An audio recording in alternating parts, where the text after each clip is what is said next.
নমস্কার বন্ধুরা, সুনিতার হেসেলে সবাইকে স্বাগত। আজ আপনাদের সঙ্গে শেয়ার করব ম্যাঙ্গো ক্যান্ডির রেসিপি। আর এই ম্যাঙ্গো ক্যান্ডি বাচ্চা থেকে বড় সকলেই কিন্তু খেতে ভীষণই ভালোবাসে।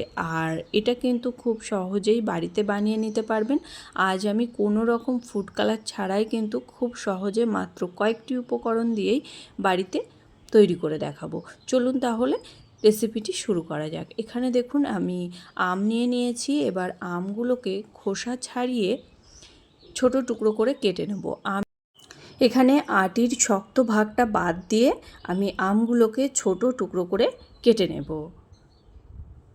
আমগুলোকে কেটে কিন্তু সঙ্গে সঙ্গে জলে ফেলতে হবে, তাই না হলে আমগুলো দাগ হয়ে যেতে পারে। এখানে দেখুন আমি ছোট টুকরো করে কেটে নিয়ে আমগুলোকে জলের মধ্যে দিয়ে দিয়েছি। এই একই রকমভাবেই আমি সমস্ত আমগুলোকে কিন্তু কেটে নিয়েছি। দেখুন এখানে সমস্ত আম কেটে নেওয়া হয়ে গেছে। এবার আমগুলোকে আমি একটু জল পাল্টে পাল্টে 2 থেকে 3 বার একটু ধুয়ে নেব। এবার ওভেনে একটা কড়াই বসিয়ে দিয়েছি, তার মধ্যে আমি কেটে রাখা আমগুলোকে দিয়ে দিয়েছি। এবার আমের মধ্যে 1 কাপ পরিমাণে একটু জল দিয়ে দিয়েছি। আমি এখানে ঢাকা দেব না, ঢাকা না দিয়েই কিন্তু আমটাকে খুব ভালো করে সেদ্ধ করে নেব। আমটা যতক্ষণ না পর্যন্ত খুব ভালোভাবে নরম হয় ততক্ষণ পর্যন্তই কিন্তু সেদ্ধ করে নিতে হবে। এখানে আমি প্রায় 7 থেকে 8 মিনিট মতো খুব ভালো করে জাল করে সেদ্ধ করে নিয়েছি। এবার আমি আমটাকে বেশ ভালো করে একটু ম্যাশ করে নেব।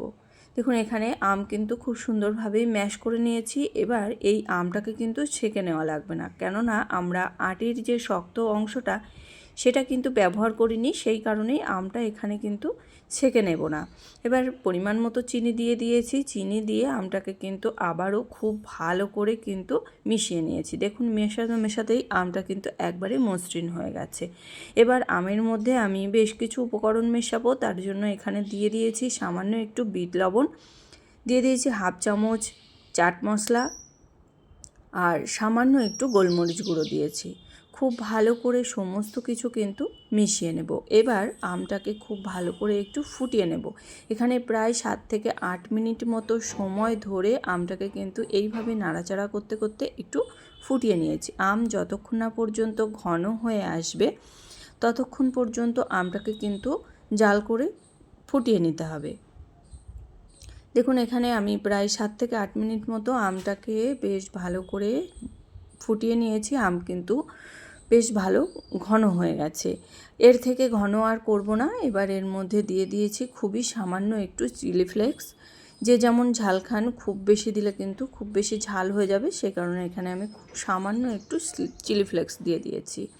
চিলি ফ্লেক্সটা দেওয়ার পরে আবারও কিন্তু একটু মিশিয়ে নিয়েছি, গ্যাসের আঁচটাকে অফ করে দিয়েছি। এবার একটা থালা নিয়ে নিয়েছি, যে থালার মধ্যে আমি ক্যান্ডিটা বসাবো সেই থালাটার মধ্যে আমি সামান্য একটু তেল ব্রাশ করে নিয়েছি। এবার আমি আমের মিশ্রণটাকে থালার মধ্যে ঢেলে দিয়েছি।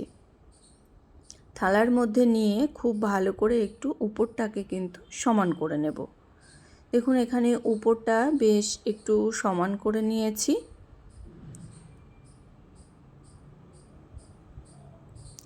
সমান করে নিয়ে এইভাবে আমি রেখে দেব প্রায় 4 থেকে 5 ঘন্টা, যতক্ষণ না পর্যন্ত আমটা ঠান্ডা হয়ে শক্ত হয়ে আসছে ততক্ষণ পর্যন্ত কিন্তু এইভাবেই আমটাকে রেখে দিয়েছিলাম।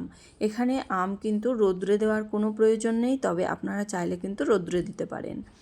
এখানে আম দেখুন আমাদের বেশ শক্ত হয়ে গেছে। প্রায় আমি 5 থেকে 6 ঘন্টা মতো পরে আপনাদেরকে দেখাচ্ছি। দেখুন আম কিন্তু বেশ ভালো করে সেদ্ধ হয়ে গেছে। আমি এখানে একটা ছুরি দিয়ে একটু চৌকো শেপ করে কেটে নিচ্ছি। আপনারা আপনাদের পছন্দ মতন শেপ দিয়েই কিন্তু আমটাকে কেটে নিতে পারেন। তাহলে দেখুন বন্ধুরা, কত সহজেই কিন্তু বাড়িতেই তৈরি হয়ে গেল ম্যাঙ্গো ক্যান্ডি। এটা কিন্তু খেতে ভীষণই ভালো লাগে, আর বাচ্চা থেকে বড় সকলেই ভীষণই পছন্দ করে এই টক মিষ্টি নোনতা স্বাদের ম্যাঙ্গো ক্যান্ডি। আমি এখানে উপর থেকে সামান্য একটু চিনি গুঁড়ো দিয়ে মিশিয়ে নিয়েছি। তাহলে বন্ধুরা, আমার এই ম্যাঙ্গো ক্যান্ডি রেসিপি আপনাদের কেমন লাগলো অবশ্যই কিন্তু কমেন্ট করে জানাবেন। যদি ভালো লেগে থাকে তাহলে একটা লাইক করবেন, আর সাবস্ক্রাইব করে পাশে থাকার অনুরোধ রইল। আজকের মতো এই পর্যন্তই। আবার দেখা হবে নতুন কোনো রেসিপি নিয়ে। ভালো থাকবেন, সুস্থ থাকবেন। ধন্যবাদ।